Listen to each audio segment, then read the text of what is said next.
إن الحمد لله نحمده ونستعينه ونستغفره ونعوذ بالله من شرور أنفسنا ومن سيئات أعمالنا من يهده الله فلا مضل له ومن يضلل فلا هادي له وأشهد أن لا إله إلا الله وأشهد أن محمدا عبده ورسوله يا أيها الذين آمنوا اتقوا الله حق تقاته ولا تموتن إلا وأنتم مسلمون يا أيها الناس اتقوا ربكم الذي خلقكم من نفس واحدة وخلق منها زوجها وبث منهما رجالا كثيرا ونساء واتقوا الله الذي تساءلون به والأرحام إن الله كان عليكم رقيبا يا أيها الذين آمنوا اتقوا الله وقولوا قولا سديدا يصلح لكم أعمالكم ويغفر لكم ذنوبكم ومن يطع الله ورسوله فقد فاز فوزا عظيما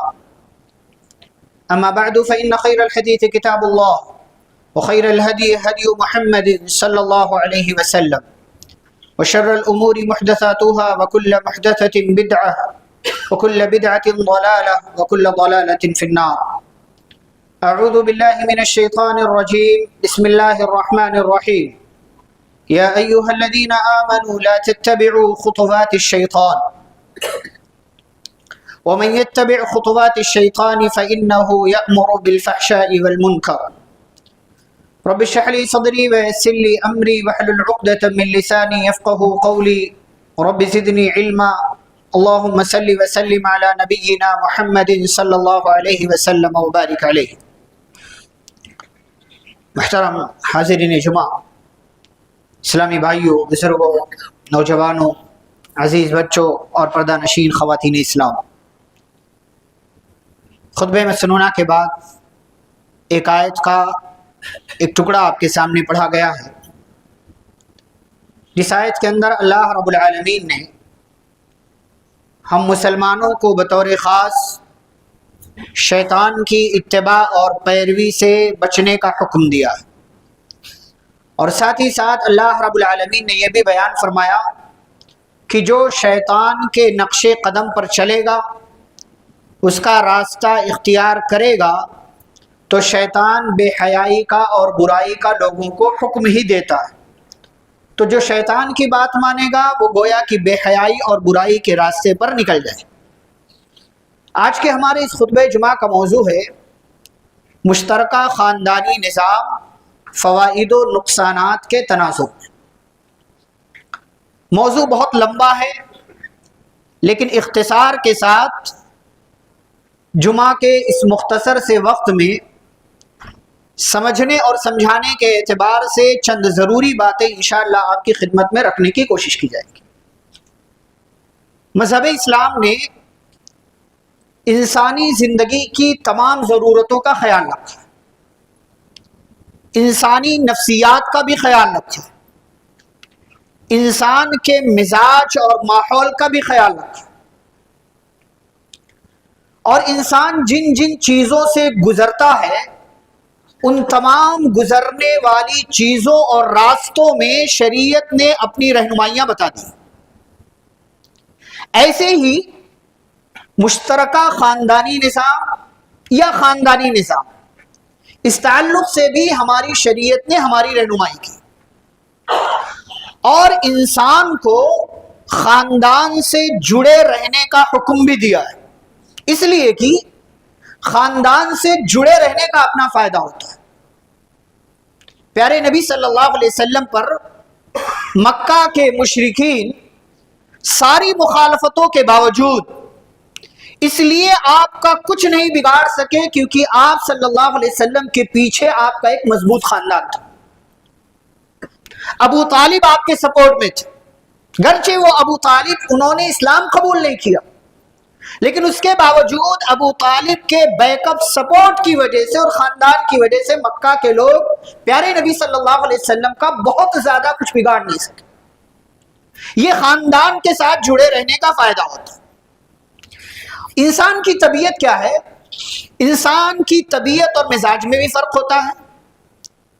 بعض انسان ایسے ہوتے ہیں جن کا مزاج یہ ہوتا ہے کہ وہ سب کے ساتھ رہنا چاہتے ہیں، اور بعض لوگوں کا مزاج یہ ہوتا ہے کہ وہ اکیلے رہنا چاہتے، تنہائی پسند ہوتے. اس میں بھی ضرورت اور حالات کے اعتبار سے جو لوگ کبھی تنہا رہنا چاہتے ہیں، ضرورت پڑی وہ تو سب کے ساتھ رہنا چاہتے ہیں، اور بعض لوگ جو سب کے ساتھ رہنا چاہتے ہیں، ضرورت پڑی حالات ایسے آئے تو وہ اکیلے رہنا چاہتے ہیں. یہ انسان کی ضرورت یا اس کے مزاج کا، اس کی طبیعت کا بھی شریعت اسلامیہ نے خیال رکھا ہے اور اس تعلق سے بھی رہنمائی پیش کی ہے. اب یہ مشترکہ خاندانی نظام جو بولا جاتا ہے، اس کا مطلب کیا ہے آپ اچھے سے جانتے ہیں. جوائنٹ فیملی سسٹم، دادا، ابا، چاچا، کزن، سب ایک ساتھ رہنا، سب کا ایک گھر میں قیام کرنا، رہنا، زندگی گزارنا، اور اسی میں سب کچھ ہونا جو روزمرہ زندگی کا حصہ ہے. اسے مشترکہ خاندانی نظام کہا جاتا ہے ہمارے ماحول میں، ہمارے سماج میں. اس تعلق سے اسلام کا نظریہ کیا ہے؟ اسلام نے واضح طور سے نہ مشترکہ خاندانی نظام کو سپورٹ کیا ہے اور نہ ہی اس کی مخالفت کی. انسانی مزاج کیا ہے؟ انسانی مزاج یا یہ کہہ لیجیے انسانی نظریہ کیا ہے؟ کچھ لوگ جن کا مشترکہ خاندانی نظام میں تجربہ اچھا رہا ہے وہ مشترکہ خاندانی نظام کو سپورٹ کرتے ہیں، اور جن کا تجربہ اچھا نہیں رہا ہے وہ مشترکہ خاندانی نظام کو سپورٹ نہیں کرتے یا اسے برا سمجھتے ہیں. ہر بندے کے پاس جوائنٹ فیملی سسٹم میں رہنے کے لیے کچھ فوائد وہ بتا سکتا ہے اور کچھ نقصانات بھی بتا سکتا ہے. میں فوائد بھی انشاءاللہ آپ کے سامنے ذکر کروں گا اور نقصانات بھی ذکر کروں گا. اور اگر کوئی بہت زیادہ اپنے آپ کو یا لوگوں کو یہ کہتا ہے کہ نہیں جوائنٹ فیملی سسٹم میں ہی رہنا چاہیے، تو جوائنٹ فیملی سسٹم میں رہنا کیسے چاہیے انشاءاللہ وہ تدبیریں بھی آپ کے سامنے ذکر کروں گا. لیکن اس سے پہلے ایک بہت اہم بات کہ ہم کسی بھی نظام میں رہیں، کسی بھی سسٹم میں ہم رہیں، ہمیں زندگی کے ہر پہلو میں شریعت کو مقدم رکھنا چاہیے. چاہے آپ جوائنٹ فیملی سسٹم میں رہیں، چاہے آپ اکیلے رہیں، چاہے آپ اندر رہیں، چاہے آپ باہر رہیں، آپ کو اسلام کی تعلیمات سے سمجھوتا نہیں کرنا ہے. آپ کو شریعت کی تمام تر باتوں کا گھر کے اندر بھی اور گھر کے باہر بھی خیال رکھنا ہے، چاہے وہ مرد ہو یا وہ عورت ہو. ہمارے ہاں 3 چیزیں بڑی رکاوٹ بنتی ہیں بعض دفعہ کئی چیزوں میں. وہ 3 چیزیں کیا ہیں؟ نمبر 1 روایات. ہمارے ہاں ایسے ہی ہوتا، بعض دفعہ سارے بھائی چارے ہوتے ہیں الگ الگ ہو جائیں لیکن ہوتے کیوں نہیں ہیں؟ روایات. ہمارے خاندان میں نہیں ہوتا. ہمارے خاندان میں برسوں سے سب ایک ساتھ رہتے آئے، یہاں پورا نظام گڑبڑ ہوا پڑا ہے، ہر ایک کی زندگی خراب ہوئی پڑی ہے، لیکن الگ ہونا نہیں چاہتا. کیوں؟ اس لیے کہ روایات اس کی اجازت نہیں دیتی. شریعت روایات سے نہیں چلتی، زندگی روایات سے نہیں چلتی ہے. زندگی اس ڈھرے پر، اس طریقے پر، اس نہج پر چلتی ہے جہاں آپ کی زندگی میں اگر بگاڑ آ جائے تو اس بگاڑ کی اصلاح کے لیے آپ وہ راستہ تلاش کریں جس میں خاندان ایک رہے، لیکن خاندان کے ایک رہنے کے ساتھ ساتھ آپ کے الگ ہو جانے کے باوجود بھی محبتوں میں کوئی فرق نہ آئے. دوسری وجہ جس کی وجہ سے بعض دفعہ ہمارے یہاں غلط فیصلے ہوتے ہیں وہ ہے جذبات. ابا نے کہہ دیا نہیں بیٹا تم سب ایک ساتھ رہنا، اماں نے کہہ دیا ارے میرے جیتے جی یہ نہیں ہو سکتا کہ تم لوگ الگ ہو جاؤ. کیوں نہیں ہو سکتا بھائی؟ یہ سارے ڈرامے بازیاں، یہ ساری جو ہے ایموشنل باتیں، جذباتی باتیں، شریعت اس کی اجازت نہیں دیتی کہ آپ کسی کی زندگی. ماں باپ بعض دفعہ اپنی اولاد پر اس حوالے سے بھی ظلم کرتے ہیں، اپنی اولاد کو بعض اصولوں کا پابند بنا دیتے ہیں اور ساتھ میں ایموشنل بلیک میلنگ کرنا یا جذباتی کارڈ کھیلنا کہ اگر تم نے ایسا کیا زندگی بھر میں تمہارا چہرہ نہیں دیکھوں. کیوں نہیں دیکھو گے؟ اس کی زندگی خراب ہوئی پڑی ہے، وہ مشکلات کے دور سے گزر رہا ہے، اس کو بہت ساری چیزوں میں دخل اندازی کی چیزیں نظر آ رہی ہیں اور آپ ہیں کہ اس کے ساتھ جذبات والی باتیں کر رہی ہیں. تو جذبات کی وجہ سے فیصلے نہیں ہوتے، اس کی وجہ سے بھی بعض دفعہ نظام درام برام اور گڑبڑ ہو جاتا ہے۔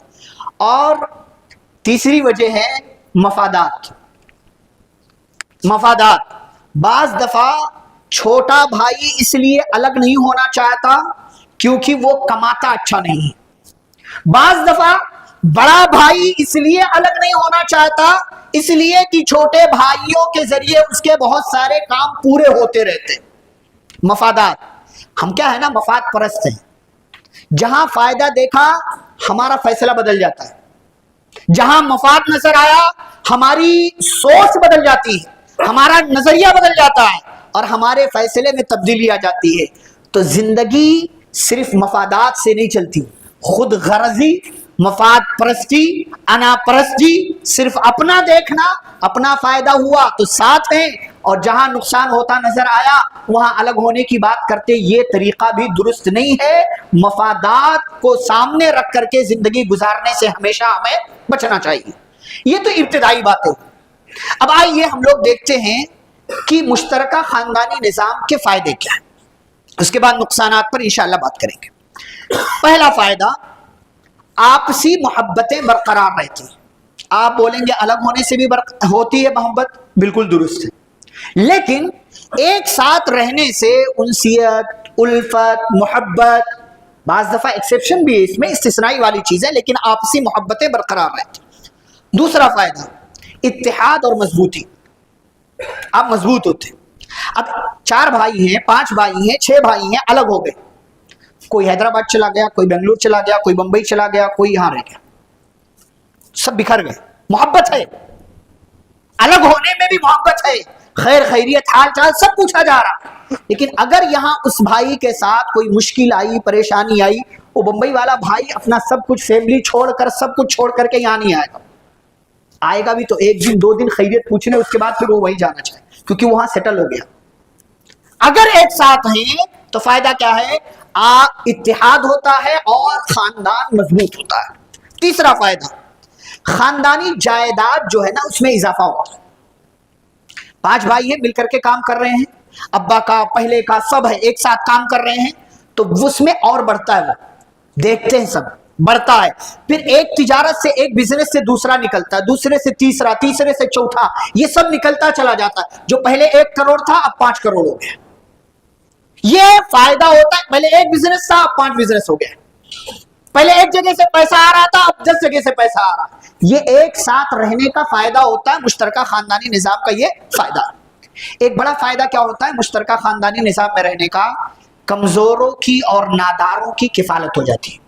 اگر کوئی کمزور ہے، دماغی اعتبار سے بھی کہہ لیجئے، جسمانی اعتبار سے کہہ لیجئے، ذہنی اعتبار سے کہہ لیجئے، کمانے کے اعتبار سے کہہ لیجئے، تو اس کے یہاں جو کمی تھی نا وہ باقی بھائیوں کی کمائی کی وجہ سے بھرپائی ہو جاتی ہے، کفالت ہو جاتی ہے۔ اس کے 5 بچے ہیں لیکن وہ اتنا نہیں کما رہا ہے کہ وہ 5 بچوں کی زندگی صحیح طریقے سے گزار سکے، لیکن مشترکہ خاندانی نظام میں ہے اس لیے دیگر بھائیوں کی طرف سے سپورٹ ہو جاتا ہے اور اس کے بچوں کا بھی اچھا انتظام ہو جاتا ہے۔ ایک اور فائدہ، مخالفین اور دشمنوں سے حفاظت ہوتی ہے، جس کا تذکرہ میں نے آپ کے سامنے شروع بھی کیا۔ اور ایک بڑا فائدہ کیا ہے، بچوں کی تعلیم و تربیت آسان ہو جاتی ہے۔ ہاں آپ دیکھیں جو لوگ سنگل رہتے ہیں وہ کیا ہے، باپ چلا گیا، اب ماں کچن میں ہے، ماں کپڑا دھو رہی ہے، ماں کوئی اور کام کر رہی، وہ بچہ جو گھر میں ہے اس کی تربیت کون کرے، اس کے ہوم ورک کون کرائے گا۔ اب جب مشترکہ خاندانی نظام میں آپ ہیں تو کیا فائدہ ہوتا ہے، کوئی کام پر گیا ہے، کوئی گھر پر ہے، کسی کی ڈیوٹی صبح میں ہے، کسی کی ڈیوٹی شام میں ہے، تو وہ بچے جو گھر میں ہے نا، یا دادا ہے، دادا گھر میں ہے، بزرگ حضرات گھر میں ہیں، دادی گھر میں ہے، بڑی عمر کی خاتون، بڑی عمر کا آدمی گھر میں، وہ بچوں کو دیکھ لیتا ہے، پڑھا لیتا ہے، ہوم ورک کروا لیتا ہے۔ یہ مشترکہ خاندانی نظام میں رہنے کا فائدہ ہوتا ہے۔ یا 4 بہویں ہیں گھر میں تو 2 بہویں کام کر رہی ہیں، 2 بہویں بچوں کو دیکھ لیتی، پڑھا لیتی ہیں۔ یہ مشترکہ خاندانی نظام میں رہنے کا، بچوں کی تعلیم تربیت بہت آسان ہو جاتی ہے اگر سچی اور اچھی نیت کے ساتھ کی جائے۔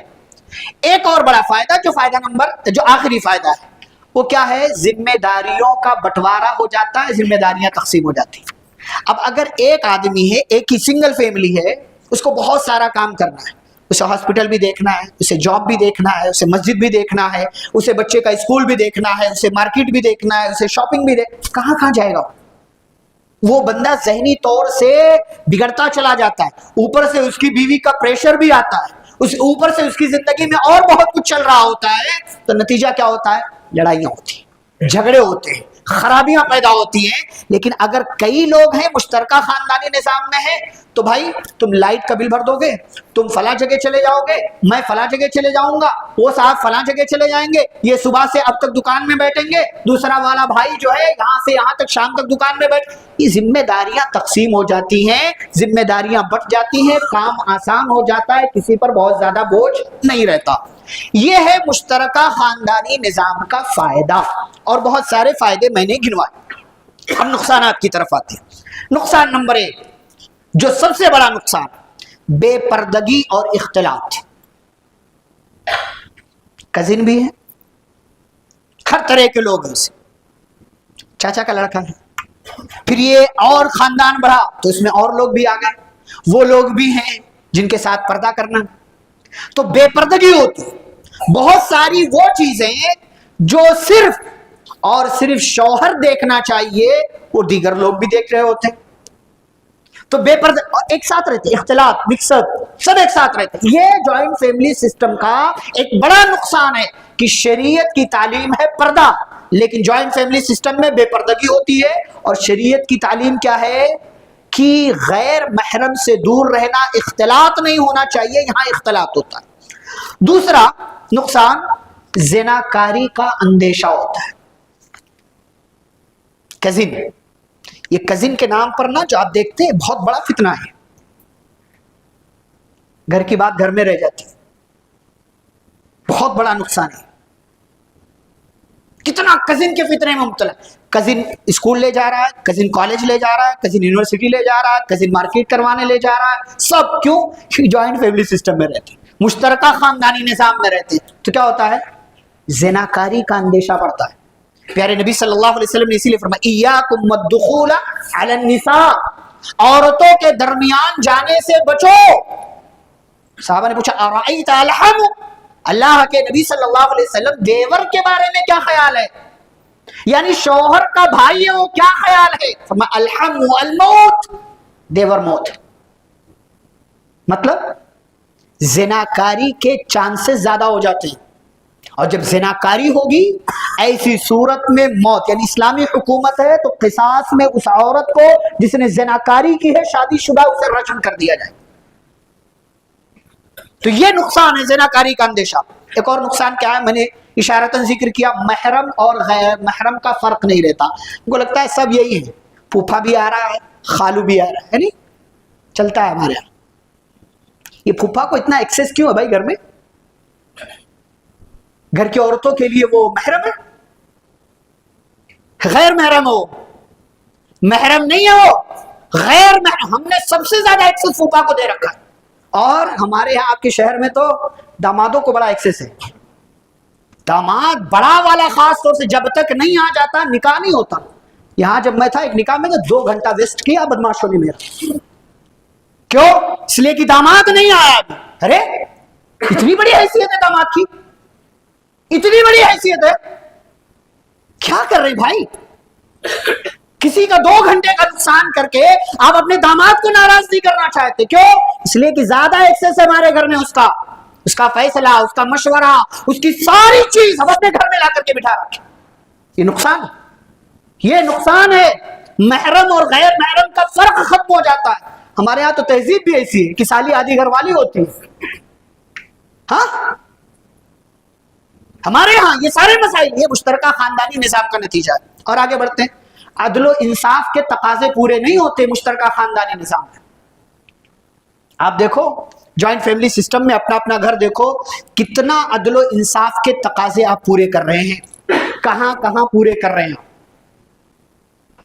اور اسی میں ایک نقصان، بہت بڑی چیز ہے، بعض دفعہ لوگ سمجھتے نہیں اس کو، میاں بیوی کے آپسی تعلقات دب کر رہ جاتے ہیں۔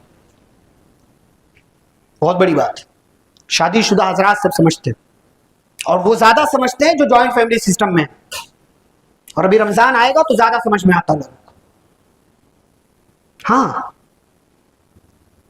آپ سوچیں، پیارے نبی صلی اللہ علیہ وسلم کہتے ہیں کہ عورت کو ایسے بن کر رہنا چاہیے کہ جب اس کا شوہر اس کو دیکھے تو شوہر خوش ہو جائے. مشترکہ خاندانی نظام میں موقع آئے گا بھائی، وہ خوبصورت بن کے رہے گی، میک اپ کر کے رہے گی، اچھا کپڑا پہن کے رہے گی. کس کے لیے؟ اللہ کہتا وَلَا يُبْدِينَ زِينَتَهُنَّ إِلَّا لِبُعُولَتِهِنَّ، اپنے شوہر کے لیے.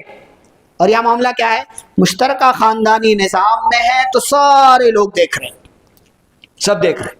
اور آگے بڑھیں، پیارے نبی صلی اللہ علیہ وسلم اپنی بیویوں کے ساتھ، یعنی جس کے ہاں باری ہوتی تھی، ایک ٹب میں بیٹھ کر غسل کر رہے ہیں. ہمارے یہاں ممکن ہے؟ مشترکہ خاندانی نظام میں یہ ممکن ہے؟ اگر اتنا بڑا ٹب آپ لگا لیں کہ میاں بیوی ایک ساتھ غسل کرے سحر، یہ کیا کر رہے ہیں؟ ہاں؟ نبی صلی اللہ علیہ وسلم گلاس اٹھا کر پانی پی رہے ہیں برتن میں منہ لگا کر کے. اما عائشہ دیکھتی ہے نبی کا ہونٹ کہاں لگا ہے. آپ نے آدھا گلاس چھوڑ دیا، حضرت عائشہ وہاں سے اٹھا کر کے جہاں نبی کا ہونٹ ہے وہاں اپنا ہونٹ رکھ کر پانی پی رہی ہے بچا ہوا. ہمارے یہاں ایسا ہو جائے لوگ؟ ہاں، ایک گھر ہے، 2 واش روم ہے، 2 باتھ روم ہے، غسل کرنے کی باری آئی. اب دیکھیں عید کے موقع سے کیا حالت ہوتی ہے. رمضان میں بیچارے کتنے جوائنٹ فیملی سسٹم میں مہینے بھر خواہش پوری نہیں کر پاتے. کیوں؟ فجر میں غسل کرنا پڑے گا. یا تو نماز سے سمجھوتا کر لو کہ نماز کو مت آؤ، ویسے ہی سحری کر کے سو جاؤ، صبح اٹھیں گے آرام سے، نہائیں گے، کام پر جائیں گے، نماز پڑھیں گے. یہ مشترکہ خاندانی میاں بیوی کے آپسی تعلقات دب، پھر بیوی بن کر نہیں رہتی. وہ میک اپ نہیں کرتی زیادہ.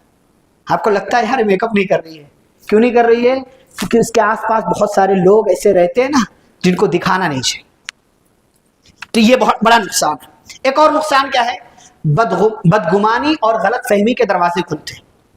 ہاں، بدگمان ہو جاتے ہیں، ارے یہ ایسا، ہاں یہ بہت جلدی بدگمانی آتی ہے. لیکن جب آپ اکیلے ہیں تو کیا ہوتا ہے؟ کوئی مسئلہ نہیں، آپ ہیں، آپ کی بیوی ہے یا بیوی ہے، اس کا شوہر ہے، بچے ہیں، بس خلاص یہی چیز ہے، اس کے علاوہ اور کون ہے؟ کوئی بھی نہیں. تو بدگمانی کا اندر. لیکن جب 5 بھائی 6 بھائی 3 بھائی ایک گھر میں ہیں اور تینوں کی بیویاں ہیں، اولاد ہے، دادا ہے اور بہت سارے لوگ ہیں، تو پھر کیا ہوتا ہے؟ بدگمانی ہو جاتی ہے. اور جب بدگمانی آتی ہے تو اگلا نقصان ہوتا ہے حسد ہوتا ہے. ارے ان کا شوہر زیادہ کماتا ہے تو اس کے شوہر سے بھی حسد اور اس سے بھی حسد.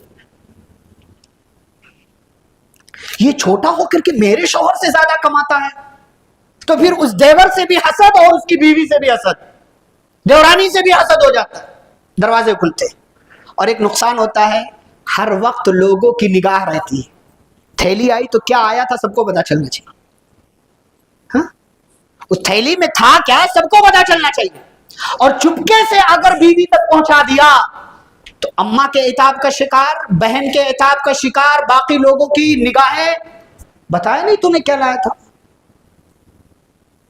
جورو کو چھپکے سے لا کر کے دیا کیا تم نے؟ اماں سے چھپائے گا. یہ ہر وقت لوگوں کی نگاہ رہتی. اس نے اس وقت غسل کیا کیوں؟ وہ پوچھیں گے نہیں، لیکن شیطان دماغ میں ڈالتا ہے کیوں اس وقت کیوں نہایا، اس وقت غسل کیوں کیا. ہر وقت لوگوں کی. یہ مشترکہ خاندانی نظام کا نقصان. اور ایک بڑا نقصان پتہ ہے؟ وراثت کے قانون کی دھجیاں اڑتی ہیں.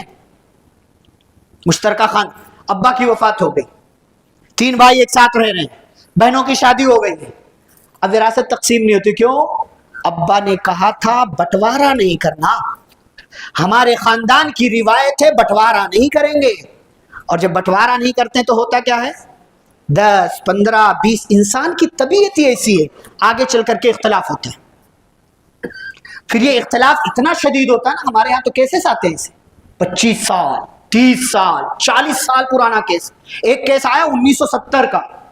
ہاں، ہم کیسے تقسیم کریں گے بھائی؟ ہم تو تھے ہی نہیں، کریں گے کیسے تقسیم؟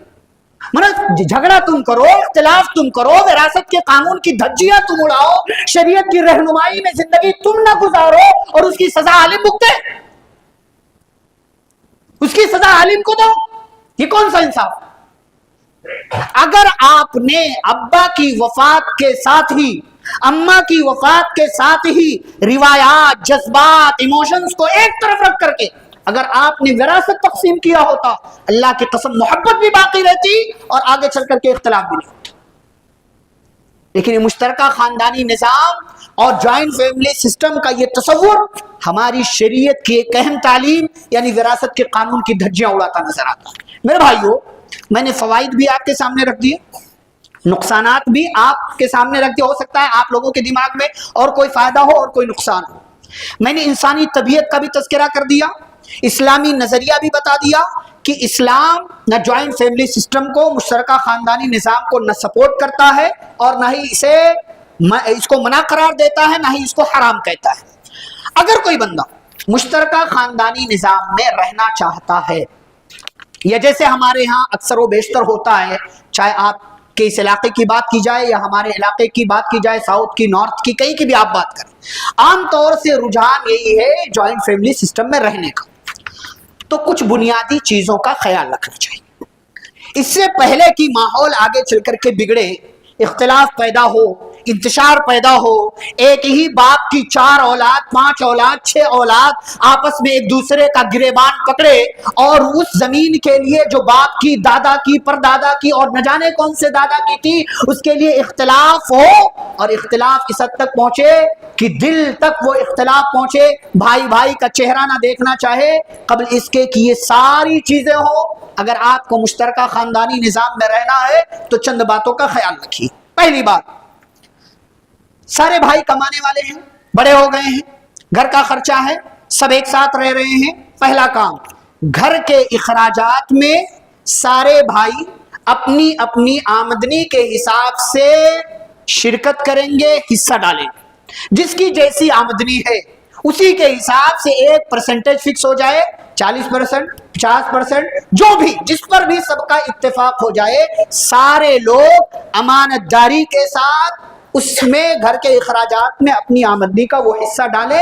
یہ مشترکہ خاندانی نظام کا سب سے پہلا اصول ہونا چاہیے۔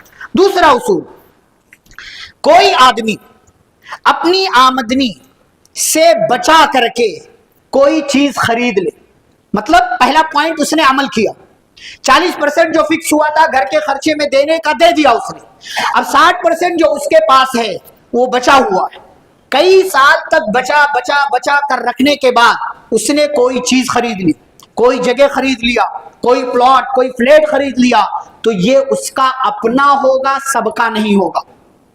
ہمارے ہاں مسائل بگڑتے ہیں، اسی لیے بڑا والا بیٹا باپ کے ساتھ کام کرتا رہا، کس حیثیت سے کیا، کچھ نہیں ہوتا، کوئی لکھا پڑھی نہیں ہوتی، کوئی معاہدہ نہیں ہوتا، اسی لیے بعد میں چل کر کے بڑا بیٹا اختلاف کرتا ہے کہ میں نے اتنے سال تک جو کیا اس کا کیا؟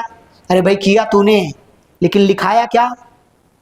تنخواہ کے ساتھ کیا، تو پارٹنر تھا، کس حیثیت سے کیا، لکھایا؟ پہلے لکھاؤ، پہلے فکس کرو کہ کس حیثیت سے، امپلائی ہو، مزدور ہو، پارٹنر ہو، میری کیا حیثیت؟ باپ ہے، اس کے ساتھ میں شریک ہوں، لیکن کس حیثیت سے؟ صرف کام کرنے کی حیثیت سے، یا پارٹنر کی حیثیت سے، یا تنخواہ پر ہوں، کس حیثیت سے؟ جو حیثیت ہوگی اسی کے حساب سے آگے نتیجے۔ ہمارے یہاں حیثیت فکس نہیں ہوتی، اس لیے آگے چل کر کے معاملات، بڑا بیٹا بعض دفعہ بہت فائدے میں رہتا ہے اور بعض دفعہ بہت نقصان اٹھا لیتا ہے۔ کیوں؟ اس لیے کہ مشترکہ خاندانی نظام میں کوئی اصول، کوئی ضابطہ نہیں ہے۔ تو گھر کی آمدنی سے بچا کر کے کوئی خرید لے، جگہ، چیز، جو بھی، یہ اس کا اپنا ہوگا، سب کا نہیں ہوگا، کوئی بھی حصہ بعد میں اس پر جتائے گا نہیں کہ اس میں ہمارا بھی حصہ ہے۔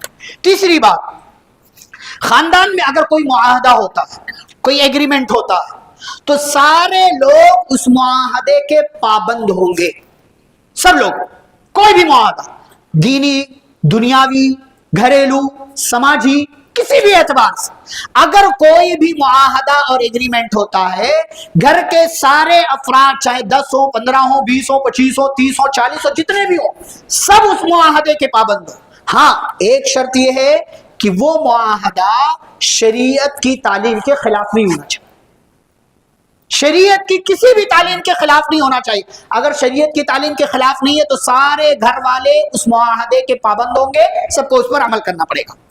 چوتھی بات کہ باپ اگر غیر مستطیع ہے، مطلب باپ کی عمر اب اتنی ہو گئی کہ وہ کما نہیں پا رہا ہے، اور اس کے کچھ بیٹے کمانے لائق ہو گئے ہیں اور کما بھی رہے ماشاءاللہ، لیکن اسی باپ کے کچھ بیٹے یا ایک بیٹا ایک بیٹی یا کچھ بیٹیاں دو تین جو بھی ہیں وہ ابھی چھوٹے ہیں، بڑے نہیں ہوئے، وہ کما نہیں رہے، ان میں سے کچھ پڑھ رہے ہیں، کچھ کی شادی کا ٹائم ہو گیا ہے، تو باپ چونکہ اب استطاعت نہیں رکھ رہا، اتنا کما نہیں پا رہا ہے، تو سارے کمانے والے بھائی اپنے اس باپ کی مدد کریں گے، بھائی بہن کی نہیں، اپنے اس باپ کی مدد کریں گے۔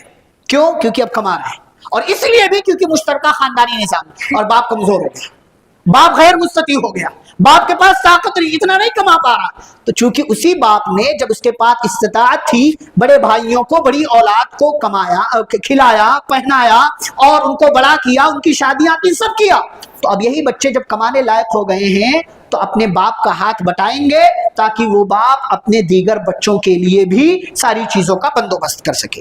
نمبر 5، اگر کھیت ہے، کھیت میں پیداوار ہو رہی ہے، غلہ اناج آ رہا ہے اور باپ اس کا ذمہ دار ہے، تو باپ ساری اولاد کو جب دے گا تو برابر برابر دے گا، کھیت ہو کوئی اور چیز ہو، زندگی میں باپ کوئی چیز دینا چاہ رہا ہے، کوئی دکان نام کرنا چاہ رہا ہے تو ساری اولاد کے نام کرے گا، صرف بیٹا نہیں، اولاد بولے تو اس میں بیٹی بھی آتی ہے، بیٹا صرف نہیں، ہمارے یہاں زندگی میں دینے کا جو تصور ہے اس میں بھی صرف بیٹوں کا خیال رکھا جاتا ہے، بیٹی کو پوچھتا کون ہے؟ اس لیے کہ ہم سمجھتے بیٹی پرایا دن ہوتی ہے، بیٹی پرایا دن نہیں ہوتی، بیٹی اپنا دن ہوتی، بیٹی اپنا مال ہوتی ہے، بیٹی اپنی زندگی کا اثاثہ ہوتی ہے۔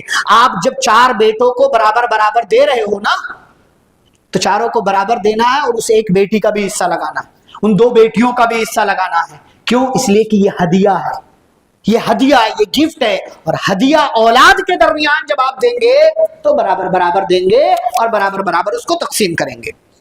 ایک اور اصول جس کا خیال رکھنا چاہیے کہ ماں باپ دونوں کمزور ہو گئے، بالکل بوڑھے ہو گئے، غیر مستطیع ہیں، کما نہیں پا رہے ہیں، اور اولاد مشترکہ خاندانی نظام میں ہے، سب کے سب رہ رہے ہیں، تو ساری اولاد پر ان کی خدمت کرنا واجب ہے، ساری اولاد۔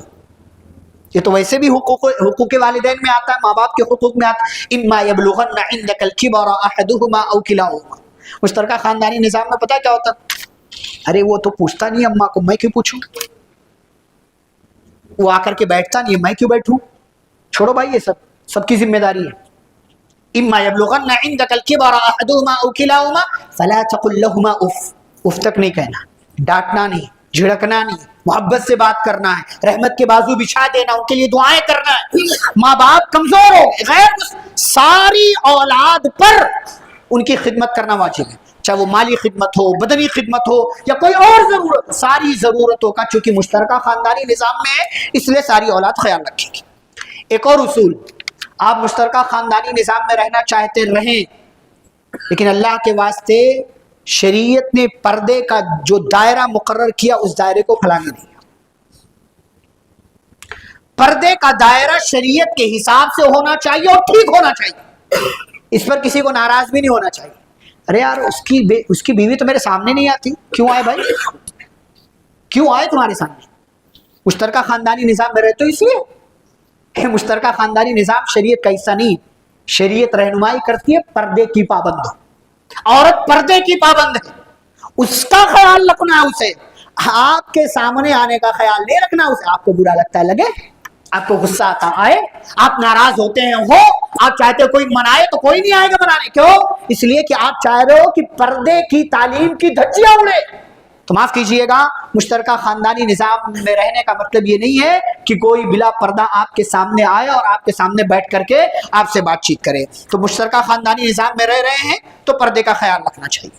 ایک اور چیز بڑی اہم چیز ہے، چونکہ سب ایک گھر میں رہتے ہیں، سورہ نور کی ایک آیت میں پڑھوں آپ کے سامنے، جس آیت سے پتہ یہ چلتا ہے کہ شریعت نے اکیلے رہنے کو زیادہ اہمیت دی ہے، میں ضروری نہیں کہہ رہا ہوں، اہمیت دی ہے۔ کیوں؟ اللہ کہتا ہے لیس علی الاعمى حرج ولا علی المریض حرج ولا علی انفسکم، اللہ کہتا ہے تمہارے اوپر کوئی گناہ نہیں، کس بات کا؟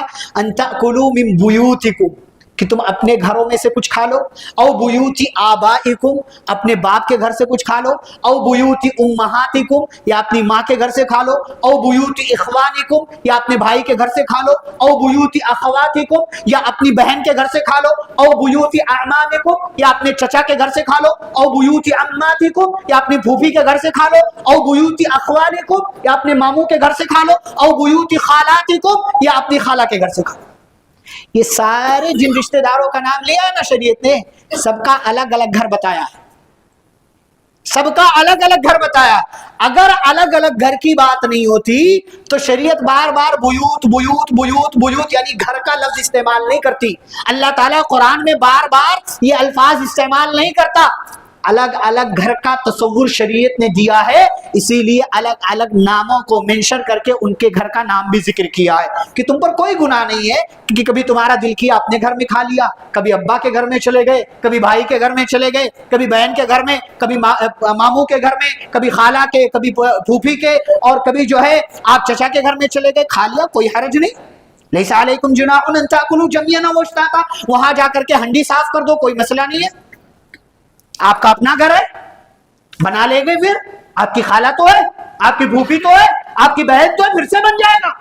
لیکن شریعت کہتی ہے فَإِذَا دَخَلْتُمْ بُيُوتًا، گھر میں جاؤ تو اجازت لو، اور اجازت لینے کے بعد فَسَلِّمُوا عَلَىٰ أَنفُسِكُمْ، یہ تمہارے اپنے ہیں، سلام کر کے گھر میں جاؤ، بے دھڑک نہیں جانا۔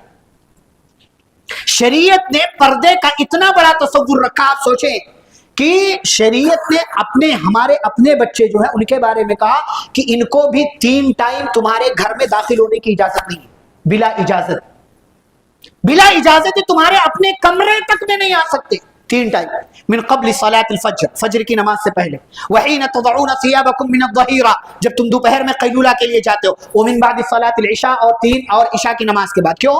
ثلاث عورات لکم، یہ تمہارے پردے کا ٹائم ہے، تمہاری اپنی اولاد بھی تمہارے اپنے کمرے میں بلا اجازت نہیں آ سکتی۔ آپ سوچیں اولاد نہیں آ سکتی تو باقی لوگوں کی کیا بات ہے؟ یہ شریعت نے تصور دیا، تو پردے کا خیال رکھنا چاہیے۔ اور ایک اہم بات جو میں کہہ رہا تھا، کھانے پینے میں سب کو آزادی ہونی چاہیے۔ بھائی اگر آپ مشترکہ خاندانی نظام میں رہ رہے نا تو سب کو آزادی ہونی، یہ نہیں پابندی لگے کہ فریج یہ نہیں کھولے گا، وہ نہیں کھولے گا، یہ کھا، بیٹی کھا لے تو اچھا ہے، بہو کھا لے تو برا ہے۔ ہاں، بیٹی کو آزادی ہے، جو چاہے جب چاہے جیسے چاہے کھا سکتی ہے، وہ پڑی رہے گی، بہو کھانا بنائے گی۔ کیوں پڑی رہے گی بھائی؟ کیوں پڑی رہے گی؟ وہ اس کو بھی بنانا چاہیے، وہ بھی آئے ہاتھ بٹائے اپنی بھابھیوں کا۔ یہ کیا بات ہوئی؟ گھر میں نوکرانی لے کر کے آیا، سب کو ایک ساتھ مل جل کر کے، جیسے گھر کی ذمہ دار چاہے وہ عورت ہو یا مرد ہو، جیسے وہ چاہتا ہے کہ اس کے گھر میں اس کی بیٹی آزاد ہے، جب چاہے جو چاہے جیسے چاہے کر سکتی ہے، کھا سکتی ہے، پی سکتی ہے، اسے بہو کو بھی اجازت ہونی چاہیے کہ وہ جب چاہے جو چاہے جیسے چاہے کر سکتی ہے، کھا پی سکتی ہے، اس پر کوئی پابندی نہیں ہوگی۔ یہ مشترکہ خاندانی نظام میں رہنے کا ایک اہم اصول۔ اور آخری بات، کاموں کی تقسیم ہونی چاہیے اور ہر کوئی کام کرے، یہ نہیں کہ 2 لوگ کام کر رہے ہیں، 2 لوگ بیٹھ کر توڑ رہے ہیں۔ اچھا، اگر کاموں کی تقسیم ہو گئی ہے تو پھر اس کے بعد کسی بھی چیز کو لے کر کے آگے اختلاف کا راستہ ہموار نہیں کرنا چاہیے کہ ارے یار میں تو یہ کر رہا تھا، تو کیا چھوٹا سا کام کر رہا تھا؟ ارے بھائی کام بٹا تھا نا، تو اس کے حصے میں وہ آیا تھا، وہ کر رہا تھا، تب تو آپ راضی تھے، آج اسی چیز کو اختلاف کی وجہ آپ بنا رہے ہیں۔ تو مشترکہ خاندانی نظام میں رہنا ہے تو کام تقسیم کیجیے، دائرہ تقسیم کیجیے، چیزیں تقسیم کیجیے اور اسی کے مطابق رہیے۔ اور جہاں کہیں یہ لگتا ہے کہ نہیں اب بس اب اختلاف کا راستہ ہموار ہو رہا ہے، فوراً آپ جوائنٹ فیملی سسٹم سے الگ ہو جائیے، محبت بھی باقی رہے گی، دل میں نفرت نہیں آئے گی، اختلاف کا راستہ ہموار نہیں ہوگا، اور ایک باپ کے 3 4 5 بیٹوں کے درمیان نفرت کا، بغض کا، کینہ کا، حسد کا راستہ کھلنے سے نکلنے سے پہلے ہی آپ الگ ہو گئے تو محبت بھی باقی رہے گی، اتحاد بھی رہے گا، اور ایک باپ کے 3 4 بچے کبھی بھی آپس میں ایک دوسرے کے دشمن نہیں ہوں گے۔ یہ چند ضروری باتیں تھیں جو میں نے آپ کے سامنے بڑے اختصار کے ساتھ رکھنے کی کوشش کی ہے، اس لیے کہ موضوع ایسا ہے کہ اس کے بارے میں آپ مثبت بات کریں تو منفی والے آ جائیں گے، منفی بات کریں تو مثبت والے آ جائیں گے، اس لیے ساری چیزیں میں نے آپ کے سامنے جو نظام جو سماج کے اندر ہے وہ ساری باتیں میں نے آپ کے سامنے رکھنے کی کوشش کی ہے. کسی کے پاس اپنی کوئی دلیل ہوگی تو ہوگی, آپ کو شریعت کی روشنی میں فیصلہ کرنا ہے اور اسی کی روشنی میں زندگی گزارنا ہے. رب العالمین ہم سبھی کو پیارے نبی صلی اللہ علیہ وسلم کی سنتوں پر عمل کرنے والا بنائے, شریعت کے دائرے میں رہ کر کے زندگی گزارنے والا بنائے. قرآن و حدیث کی روشنی میں ہمیں اپنے کام سنوارنے, اپنے کام بنانے کی توفیق عطا فرمائے. اللہ ہم سبھی کو اپنے گھروں میں اسلامی تعلیمات کا نفاذ کرنے کی توفیق عطا فرمائے, اپنی زندگیوں میں اسلامی تعلیمات لانے کی توفیق عطا فرمائے. ہمیں پیارے نبی صلی اللہ علیہ وسلم کی سنتوں پر اور آپ کے اسوہ حسنہ کی روشنی میں زندگی گزارنے کی اللہ توفیق عطا فرمائے. صحابہ کرام کا منہج اپنانے کی توفیق دے. اللہ ہمارے درمیان جو بیمار ہیں انہیں شفاء کاملہ عاجلہ عطا فرمائے, جو مصیبت میں ہیں ان کی مصیبتوں کو دور فرمائے, جو قرض دار ہیں ان کے قرض کی ادائیگی کی سبیل پیدا فرمائے, جو بے اولاد ہیں اللہ انہیں صاحب اولاد بنائے, جو کل تک زندہ تھے اور آج نہیں ہیں اللہ ان کی قبروں کو نور سے بھر دے, ان کے گناہوں کو معاف فرمائے, ان کی نیکیوں کو قبول کر کے انہیں جنت الفردوس میں داخلہ نصیب فرمائے. اور جو زندہ ہیں اللہ ہم سب کو جب تک دنیا میں زندہ رکھے اسلام اور ایمان پر زندہ رکھے, خاتمہ ہو تو ایمان اور اسلام پر ہو. وصلی اللہ تعالی علی نبینا محمد وعلی آلہ واصحابہ اجمعین. ربنا تقبل منا انک انت السمیع العلیم.